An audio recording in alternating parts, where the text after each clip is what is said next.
ডিপ্রেশনে ভুগছেন, পেরেশানিতে আছেন, খুব বেশি দুশ্চিন্তায় আছেন, কোনো কিছু ভালো লাগছে না, আল্লাহর সাথে একটু কথা বলেন। আল্লাহ, আপনি আমার সৃষ্টিকর্তা, আপনি আমার মালিক, আপনার কাছে আমার ফিরে যেতে হবে। আপনার কত অবাধ্য হয়েছি, কত নাফরমানি করেছি, কত সীমালঙ্ঘন করেছি, কত নির্দেশ অমান্য করেছি, কত নিষেধ লঙ্ঘন করেছি। আল্লাহ, এগুলোর জন্য পাকড়াও করলে আমার কোনো উপায় থাকবে না। মালিক, এখনো নাকের ডগা নিঃশ্বাস আছে, এখনো ক্ষমা চাওয়ার সুযোগ আছে। আপনি ক্ষমা চাইলে ক্ষমা করে দেন।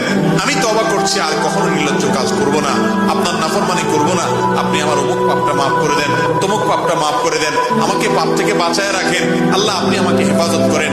আপনি হেফাজত না করলে আমি নিজে নিজে বাঁচতে পারবো না। মালিক, আপনি রহম করেন। আল্লাহর সাথে একটু কথা বলেন। আল্লাহর কসম, সালহাতুস সঙ্গে বুদি দিল খারাস, আজমুদে এক জামানা খাকে বাস। পাথর হয়ে বহুদিন ছিলেন ভাই, একটু আল্লাহর সাথে কথা বলেন, চোখের পানি ফেলেন, দোয়া করেন। বিশেষ করে ভোর রাতের দোয়া, ভোর রাতের দোয়া, এটা গুলি মিস হলে মিস পাই।